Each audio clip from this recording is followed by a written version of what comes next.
It is Saturday morning cartoons. Once again, it just seems like yesterday it was Saturday. Life is just fleeting by. Anyway, we're going to talk about the Qabalah of Bugs Bunny today. Actually, it's more than that. Uh, Somewhere in the Chicken Qabalah, Rabbi Lamed Ben Clifford is talking about uh, gematria and games Kabbalists play. Okay. And usually games that concern letters, Hebrew letters, and their numerical equivalents that mean multiple things. Okay. And it's all the result of one of the Ten Command rants that says if you look hard enough at anything, you'll eventually see everything. And after one, I tried to look it up just before we went on. Uh,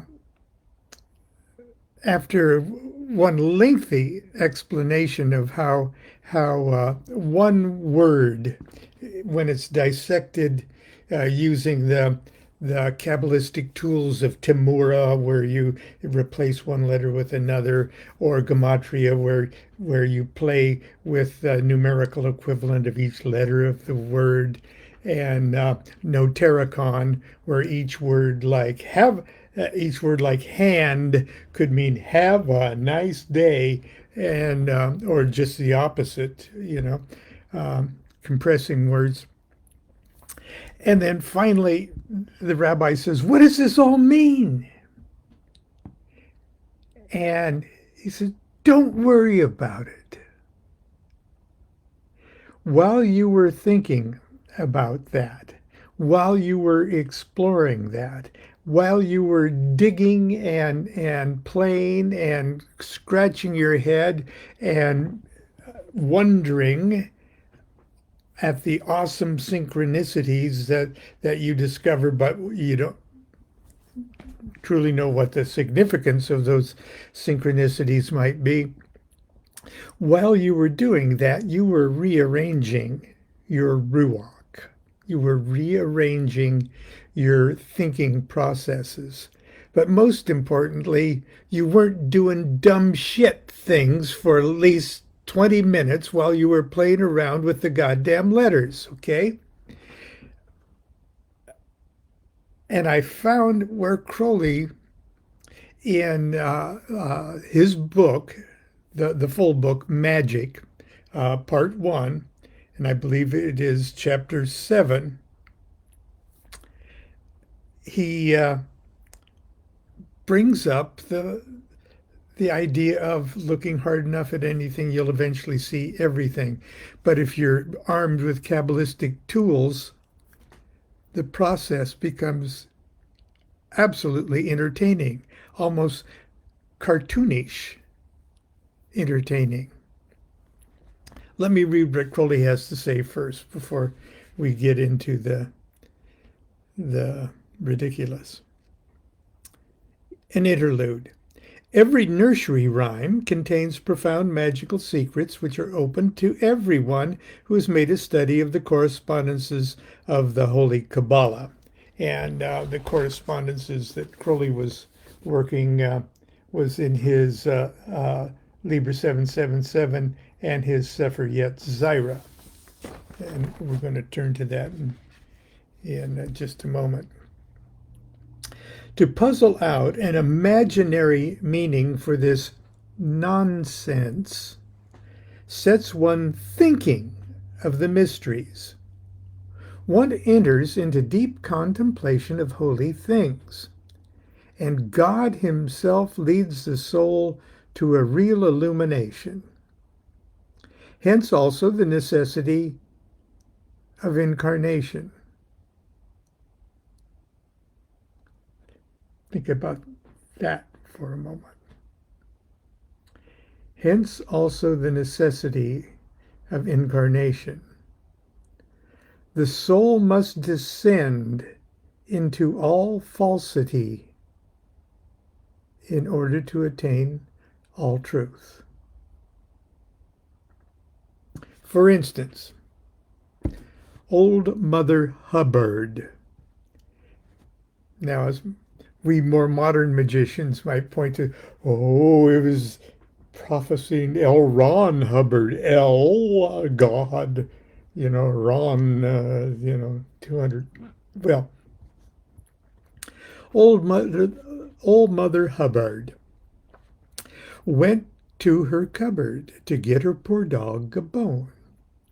When she got there, the cupboard was bare, and so the poor dog had none. Who is this ancient and venerable mother of whom it is spoken? Verily, she is none other than Bina, number 3 on the Tree of Life, as is evident in the use of the holy letter H, Yod, He, Vav, He. Okay, He. Yod is Hokmah 2, He is Bina 3. Bird, with which her name begins. Nor is she the sterile mother, Amma, but the fertile, Ayima. For it is within her she bears the Vav, the Son, S-O-N. For the second letter of her name, and R, the penultimate, is the Son, Tifereth, the Son, S-O-N. And the other 3 letters of her name, B, A, and D, are the 3 paths that join the supernal triad. The Fool coming from 1 to 2, Bet, B going from 1 to 3, and D going from 3 to 2. That's awesome. Okay. To what cupboard did she go? Even to the most secret caverns of the universe. And who is the dog? Is it not the name of God, spelt Kabbalistically backwards? And what is this bone? The bone is the wand, the holy lingam. The complete interpretation of the rune is now open. This rhyme is the legend of the murder of Osiris by Typhon. The limbs of Osiris are scattered in the Nile. Isis sought them out in every corner of the universe, and she found all except his sacred lingam, which was not found until quite recently. According to Fuller in The Star in the West, it's sort of an in-joke that they found the sacred phallus in Crowley and Thelema. The storehouse of magical lore, the cupboard. Okay. Pretty cool. Okay, that was very witty. And it got you thinking about all sorts of other things. Little Bo Peep.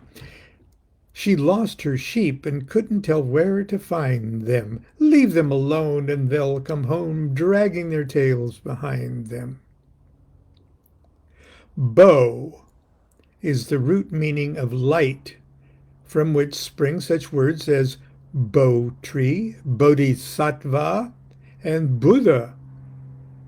And Peep is Apep, the serpent Apophis. This poem, therefore, contains the same symbol as that of the Egyptian and Hebrew Bibles.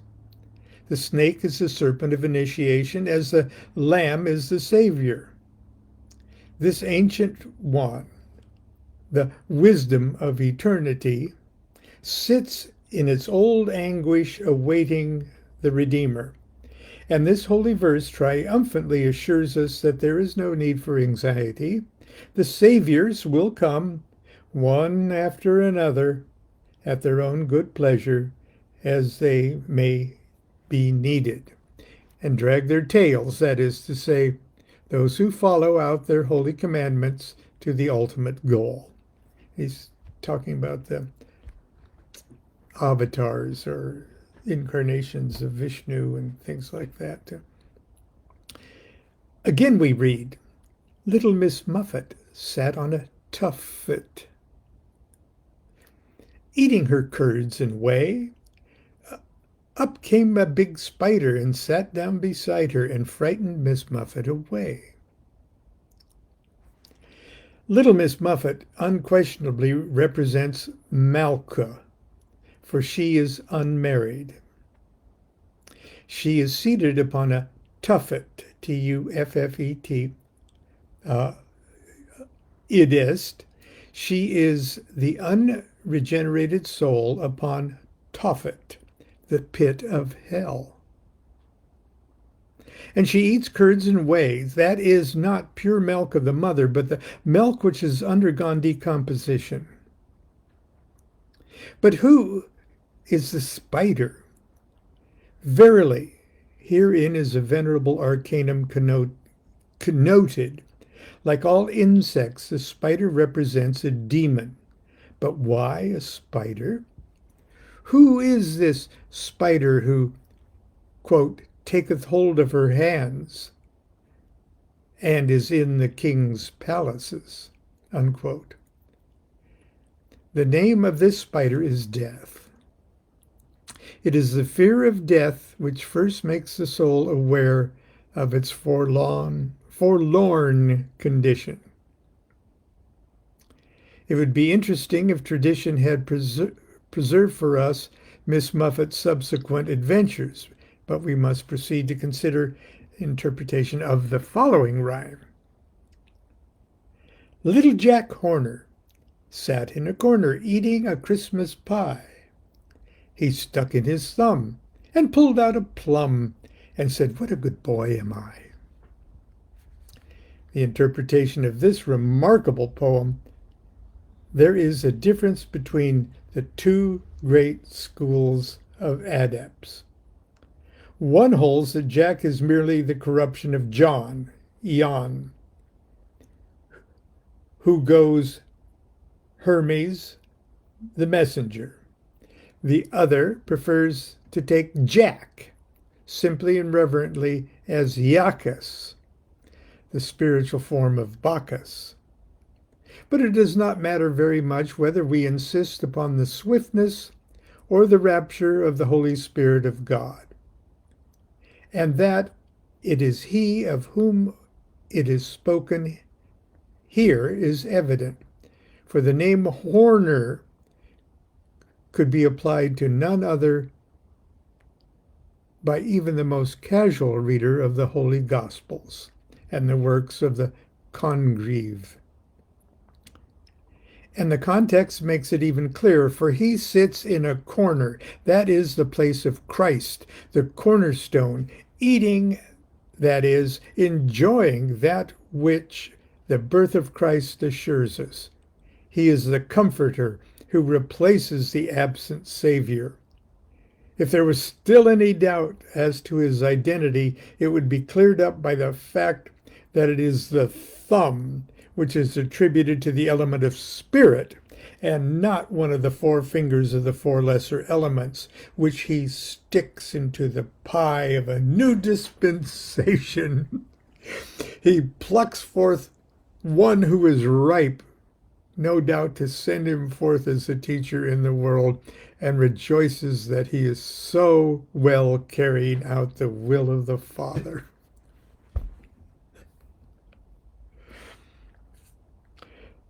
Let us pass from this most blessed subject to yet another. Tom, the piper's son, stole a pig and away he run. The pig was et and Tom was beat. And Tom went roaring down the street. This is one of the more exoteric of these rhymes. In fact, it's not much better than a sun myth. Tom is Tum, the god of the sunset, called the son of Apollo. The piper, the maker of music. The only difficulty in the poem concerns the pig, for anyone who has watched an angry sunset in the tropics upon the sea will recognize how incomparable a description of that sunset is given in that wonderful last line. Some have thought that the pig refers to the evening sacrifice. Others that she is Hathor, Lady of the West, in her more sensual aspect. But it is probable that this poem is only the first stanza of an epic, and it has all the characteristic marks. Someone said of the Iliad that it did not finish, but merely stopped. This is the same. We may be sure that there is more to this poem. It tells us too much and too little. How came this tragedy of eating of a merely stolen pig? Unveil this mystery of who ate it. It must be abandoned then, and at least partially unsolvable. Let us consider this poem. I don't know how long we've got to do this, because he does Hickory Dickory Dock, Humpty Dumpty, Peter Peter Pumpkin Eater. He goes on. Okay, you can find the whole thing in Magic Part 1, Chapter 7. Today I want to do something, because this is what actually dawned on me to share on Saturday morning cartoons with you, is Bugs Bunny. Okay, when you think of Saturday morning cartoons, or at least people my age, you think, among other things, at least Bugs Bunny and his nemesis, Elmer Fudd. Now, Kabbalistically speaking, this is what I've done. Bugs, B-U-G-S. Now, first of all, Bugs is the nickname for the Hebrew name Benjamin. Benjamin Siegel, Bugs Siegel, Benjamin Netanyahu, BB anyway, Bugs. Anyway, first of all, it is, and Benjamin was the accursed tribe, or it bore a curse, the tribe of Benjamin. Because of politics of the day.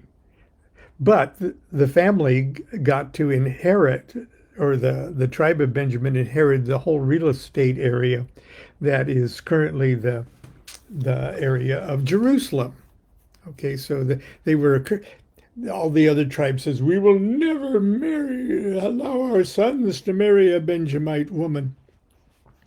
But because they were cursed, they had permission to go steal their wives. Oh, it's a long story. Bugs Bunny. Now, Hebrew doesn't have vowel sounds. We could spell it B-U-G-S. Okay. But in order to say bugs, all you have to do is use 3 Hebrew letters. Bet, the magician, and Mercury, and Gimel, the high priestess, number 1 and number 2 tarot cards, and put them together with the S of Samak, the alchemical marriage of the magician, the high priestess, of Mercury, of Luna, alchemically mixed in the temperance card or the art card. the alchemical union of sun and moon, red lion and white eagle. Pretty cool. Okay, Hebrew letter-wise looks like that. Bugs. Oh, excuse me, that was Elmer Fudd. Bugs. Now, bugs, bet is 2, Gimel is 3, Samach is 60. 65, the number of Adonai. Bugs is Adonai, the Lord. And bunny could simply be spelled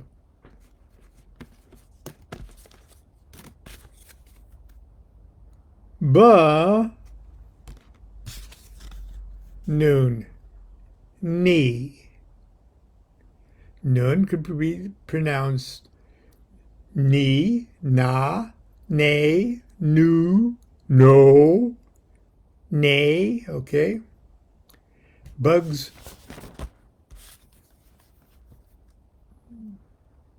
Bunny. Okay, hang on. Get out your trusty Liber or Sepharith. 65, let's look at 65 first of all. For bugs, 65 is, among other things, Adonai, the Lord. It's a name of God. It's also a name of God that is a substitute name for one's own holy guardian angel. It's Bugs, who is a rabbit. And the word for weasels and other terrible animals, spelled Aleph, Vav, Chet, Yud, Mem, is also 65. Adonai, the terrible weasel.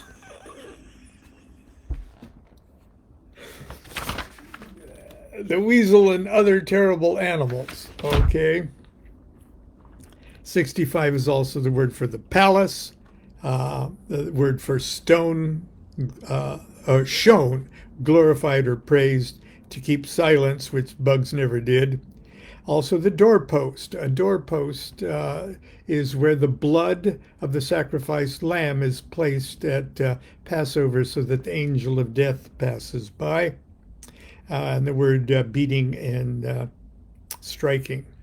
But I thought it was hilarious that it was a weasel and other terrible animals. Okay, so that's 65. That's Bugs. And bunny, okay, would be just spelled Bet Nun. And Bet Nun is 52. And 52 has its own little thing here. I guess I have to look like this. 52 is Abba and Wa'ama, father and mother. It's also that Aima that Crowley was talking about, Old Mother Hubbard. Aima, the supernal mother, Bina. Also the Hebrew phrase, he is my God, who is the holy guardian angel of Job in the allegory. Okay, there's other things. Ben, just BN, means the sun. Asiya's secret nature. But that's why it's Rabbi Lamed Ben Clifford. Okay, 52, the sun. And a number of other things that we won't get into too much, but also a dog, trying to remind us of Old Mother Hubbard, I guess. Okay, and the Bugs Bunny put together adds up to 117, and 117 gives us the words for fog or darkness. What does it all mean? Don't worry about it. We've just rearranged our... And we haven't spent the time doing something even more stupid. Okay. Elmer Fudd, the poser. First of all, Elmer. It's spelled E-L or E-L-M-E-R, Elmer. But the word E-L, Elmer is a perfectly good Hebrew word, but it's spelled Aleph, Lamed, 31, Aleph, Lamed, God. And I don't think there's time for us to say all of the things 31 can mean. It's the God of Hesed and of Kether of Bria. 31, to go. The word for a beating, striking, collision. The word for not, it's spelled backwards. Okay. It's God. God of what? Okay. Excuse me. Get that out of the way. L. Okay. The Fool and the Justice card are boyfriend, girlfriend in Tarot Qabalah. AL. He's in the 0 of the sequence of 22 cards. Out of the sequence whatsoever.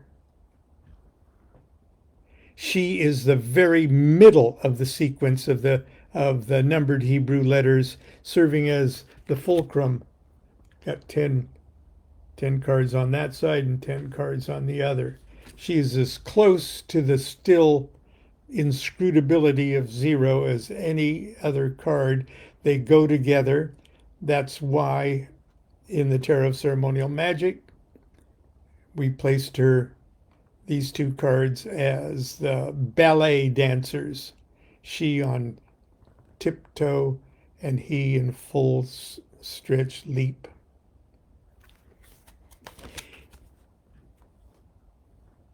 L. Myrrh.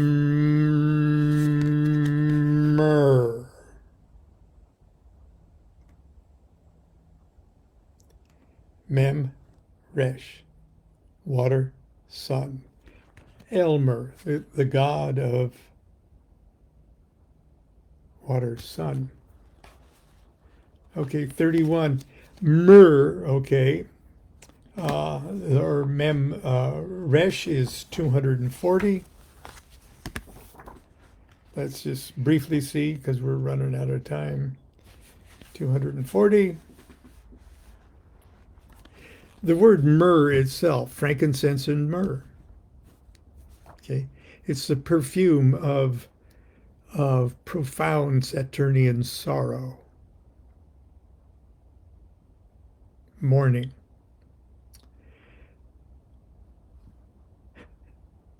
High and lofty.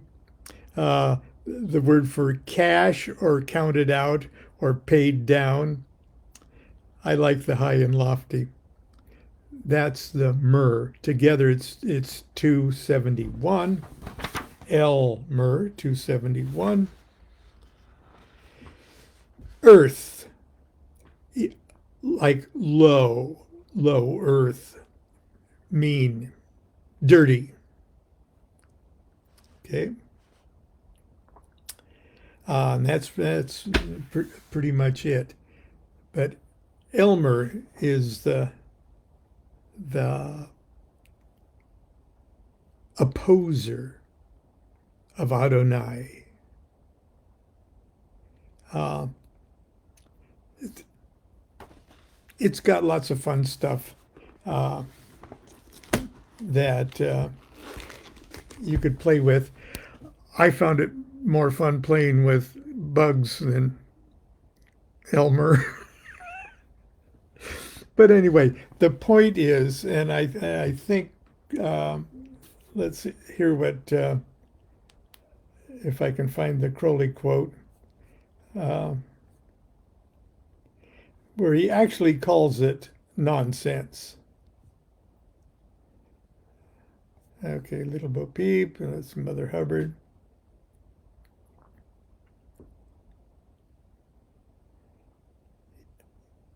To puzzle out imaginary meanings for this nonsense sets one thinking of the mysteries. One enters into deep contemplation of holy things, and God himself leads the soul to a real illumination. Hence also the necessity of incarnation. The soul must descend into all falsity in order to obtain all truth. So instead of doing that, not realizing what you're doing, in just processing the events and circumstances of your everyday life, the Kabbalists rolls up their sleeve and just said, well, I'm going to enter into the exercise consciously, and I'm going to look at anything until I see everything. And that's Saturday morning cartoons. We'll see you tomorrow. Tomorrow is Pentecost, and Constance and I will be appearing together tomorrow because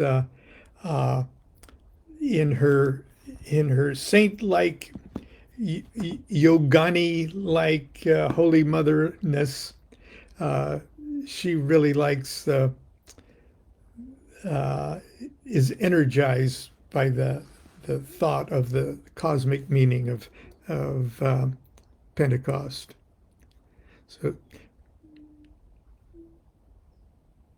I agree too. She's awesome. Anyways, see you tomorrow. Continue to be good to yourself. Be good to each other. Do what thou wilt shall be the whole of the law. Love is the law. Love under will.